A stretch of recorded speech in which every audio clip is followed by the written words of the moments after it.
Yo, it's Ika here. This is kind of a late night recording, so I'm going to be relatively quiet. I thought I'd do what I usually do, which is just post-record my game with this week for Never Used Nate Draft. It was against Plague von Karma, or I think May is her smoke on name. Pretty good player. I've played her a few times. So our team was kind of out, so I was taking this a little less seriously, but I still wanted to win quite a bit. So, because I ultimately I don't know, I've gotten this far, so I might as well try it and win some more games. I'm not sure if I'm going to play next week or AMS, but that's a different story entirely. So one thing I noticed, and we've played before, is that May likes to bring different unorthodox teams, let's put it that way. So using stuff like Sand Slash, Raticate, and I was kind of cognizant of that coming in. I also noticed that there was quite a lot of Charizard leads, so I had a strategy with my Game 1 team. I was going to bring another team Game 2, which is, I showed the Game 1 team here, is Poliwhirl. The strategy was Poliwhirl Blastoise. I built this team. Poliwhirl Blastoise triple water with Kingler. Kingler I felt was really strong against a lot of what I saw just from the previous games that I'd watched. And then Poliwhirl is just generally good, and my kind of idea was to if I saw the Charizard versus Poliwhirl matchup, I'd go into Blastoise, and as a Blastoise, Charizard normally clicks Slash because you want to get chip on Poliwhirl when you hit Hypnosis in order to get it in more comfortable range of Blastoise. Because if you don't click Slash, or you click Fire Spin and you miss, and Poliwhirl wins the matchup with Blastoise, then you have to risk a speed tie essentially. Anyways, my kind of plan was to get ahead early using this counter strategy. 4 types, so I don't need rest because I have triple water. I thought it would probably be okay. And then standard Zard, standard Mime, standard Clef. I'll show the Game 2 team first that I didn't actually end up bringing, which is, you can't see it, but it's Kingler at the bottom. But another Kingler team, this one with Mortress lead, and then just the usual with Execute, kind of a similar idea with just Execute taking it. Execute is just there as a counter to Poliwhirl. Anyways, I'll get into the games. So we have Charizard lead versus Poliwhirl. I'll switch sides. So I know that the play here is to Slash turn 1, which is why I go Blastoise, and here I click counter. I wasn't expecting me to click Fire Spin, because if you miss Fire Spin as Blastoise clicks Surf, it's pretty devastating. But it's a good play nonetheless. So I was hoping to get counter on potentially Execute coming in. I thought Execute might be a possibility here, because I'd kind of seen that she likes to use I think it's the Surfy team sample team, which is really good. So this has counter into Ice Beam or KO Execute. Here I double back into Poliwhirl Just I know it's not. I know she's unlikely to stay in, and then yeah, we try and trade sleeps, but I get slept, and then I get stay in for one turn, and then yeah, this happens. I just get kind of screwed over. Yeah, I just decide to sack Polywhirl. Like once I've missed this hypnosis and I've parried here, I'm not gonna get Polywhirl in. I think Execute Psychic has a good chance to KO from 34% because Polywhirl's just so trash in its defenses, and the only thing I'd ever get to steep is Execute. Here I'll go Clef.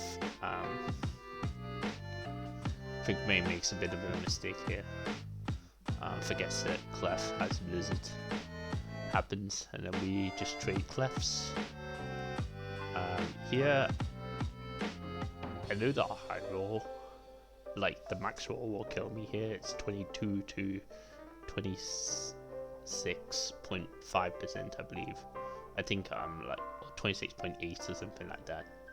I think my HP is just rounded up to 27. I'm actually in range of the top row. I T-Wave here just to make sure that I cripple and then get the next body slam off. But yeah, it doesn't matter because me hits the top row. And I go Blastoise here. I just want to get this Clef in range of mine.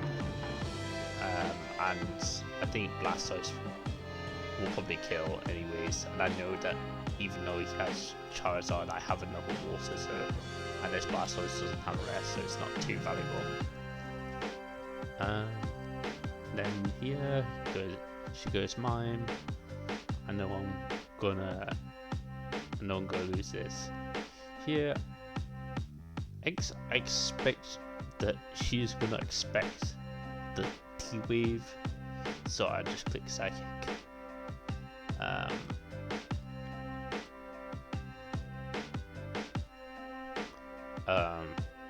Just because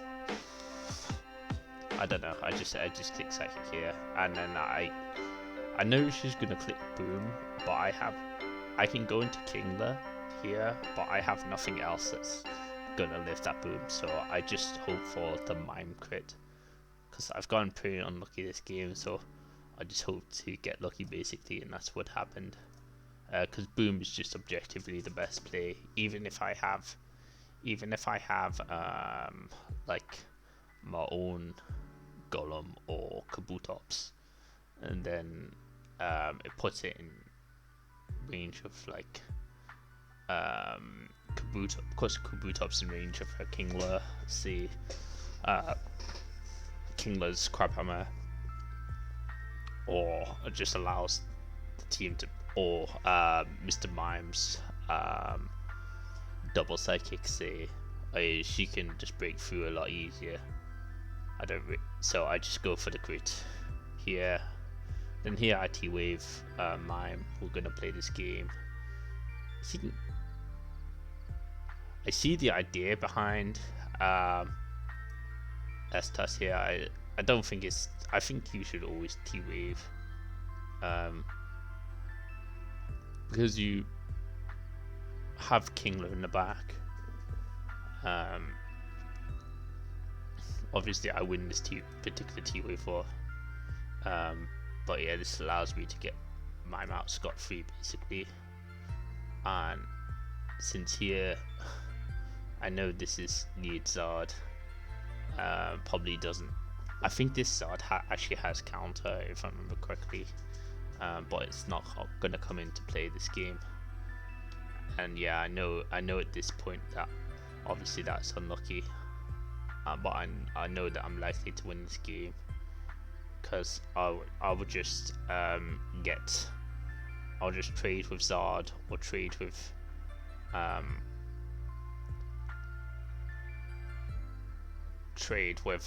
Kingler, and I'll essentially, because my last is SD Zard, as long as I manage to click T-Bolt once with Mime on Kingler, then I'll be able to win.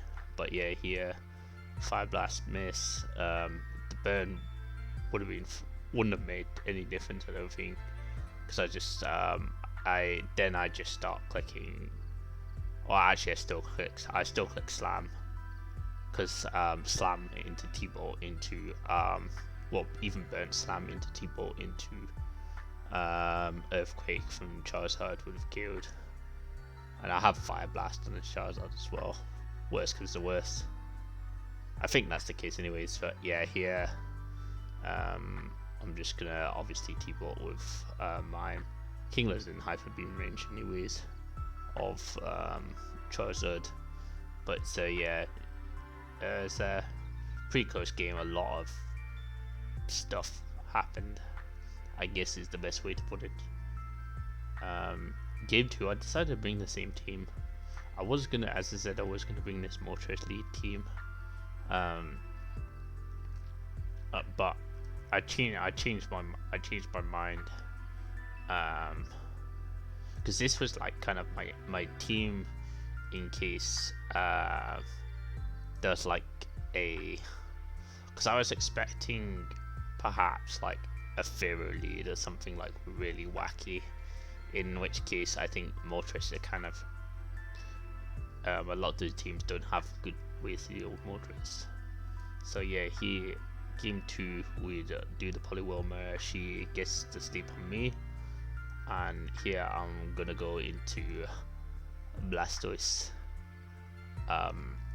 as she goes into Raticate. I think she's sort of, I don't know, I don't just amnesia it here. I respect the rat play. Like, I'm not sure, because surely she. The thing is here, I was like, okay, maybe she knows I'm going into Blastoise, because that's just what you do in the Poliwhirl matchup. So you generally in the Poliwhirl, you hypnosis. Whoever wins this, obviously whoever wins the war, then the other person goes into Blastoise as you get to click, and then you click Amnesia that turn. Generally Blastoise can trade with Poliwhirl, okay. Like this one, I'm pretty sure I have Surf. This one actually doesn't have Beam. Normally I'll have Beam, but this has Surf, Ice Beam, S-Toss and Counter.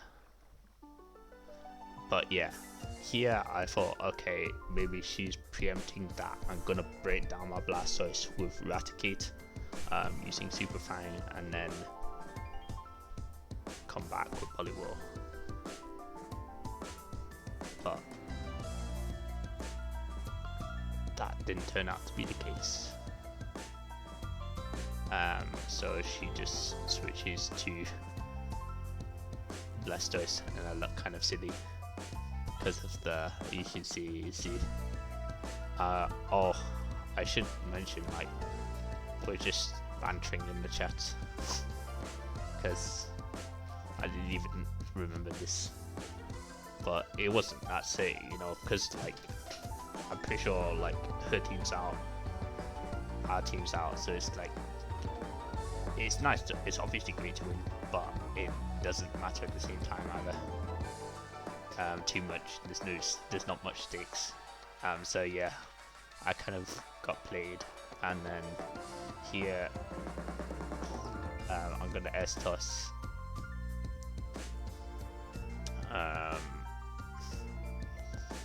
Blastoise. Is she top 6? I want to stay in like one turn basically to try and force this Blastoise to rest or something, and now I can go Clefable on that turn. Either the rest or no rest is fine. I know there's possibility of a Nidoking here, and T-Bolt doesn't KO, so I go for Body Slam, trying to get the power on Nidoking. Doesn't work out, I'll go for another Body Slam, and then here which makes a good play, going into Raticate on the Blizzard. I'm not sure what the, I might check that in a,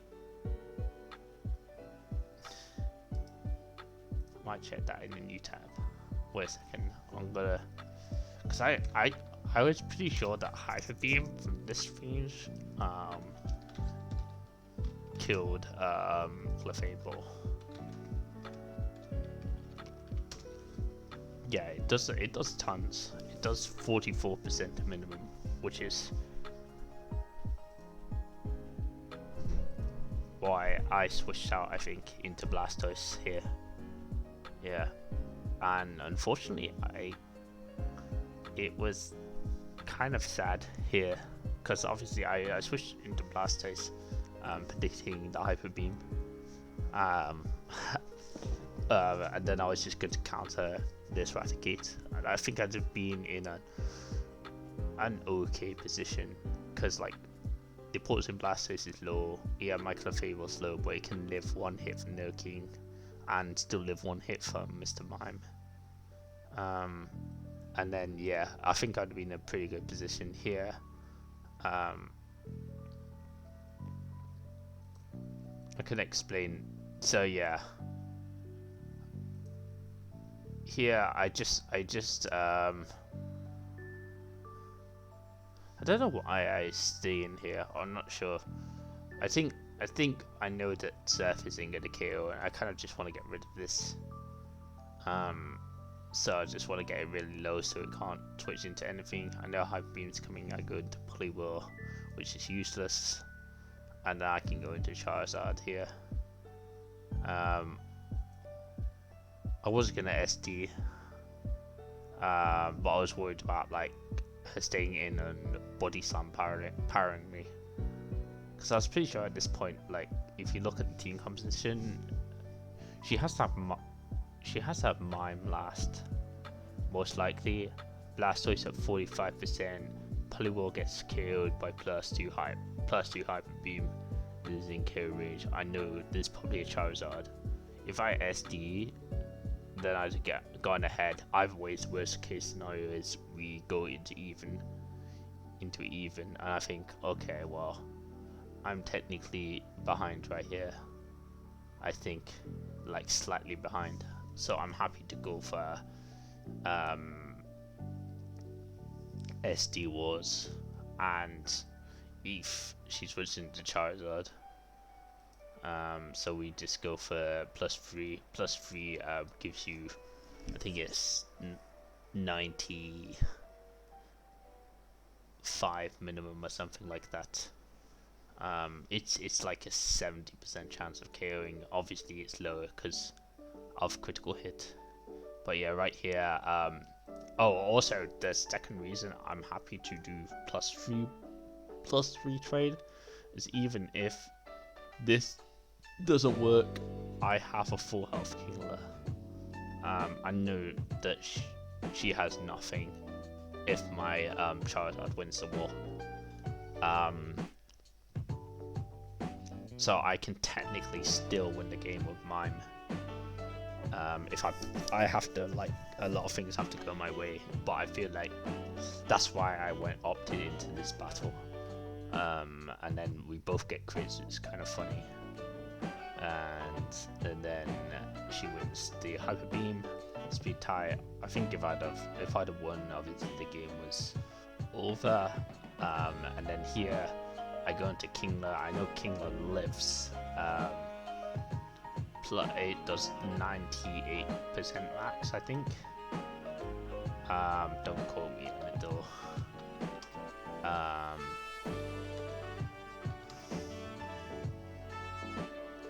Yeah, I think it does 98% max. Yeah, I was actually correct. I just checked the calculator. Oh, that was my Discord there. My bad, guys. So yeah, I know this. I'm gonna live unless it's a crit, and I'll just be able to pick up the KO. Well, this turn I'll be able to pick up the KO crap on it. I'd have been sad if I missed both crap on this. And then yeah, I know Raticate's coming in. I'm gonna have to do some voodoo magic with Mime here. I see this. I'll get a nice. I'm liking the crit special drop. I just go into Blastoise in second. On retrospect.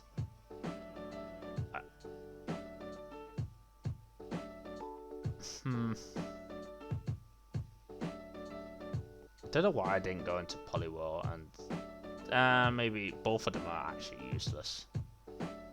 Both of them are useless. So yeah, I go into Mime and Blastoise and Sack. She has more sacks than me, so I'm gonna have to make plays. I know Clef is out of range, and I know that I have to make a predict here, and I'm like, it's likely if I T-Wave the opposing Mime, then I'm very likely to win the game, so she's not gonna let that happen. So predicting that, I think she's gonna go to No King, which is why I Blizzard. Also, the Mime has a special drop, so I was like, there's a good chance of crit kills. So yeah, here I know Blizzard KOs No King. Then Poliwhirl comes here. My only hope is to hack Swift Clef, and I T-Wave on purpose this turn, just so I have more theoretical chances to T-Bot crit, or just straight up T-Bot. I unfortunately get the crit here. I know that Clef is in Hyper Beam range, and I go Mime. I think Mime Hyper Beam range is like 77% or something like that. So here I S toss. She sacks Blastoise. It's the right play. Here you always S toss with Mr. Mime, which is it ends up losing her the game, unfortunately. If you S toss, you're always in range of Eradicate, Hyper Beam, then Beam, or wrap up the game. Obviously, you can miss, so it's not 100%. And yeah, right here, I barely live. And I end up winning the series 2-0. I don't actually have game 3 saved. I can kind of give you a summary of what happened. I decided to bring this team. I had T-Wave instead of Rep here.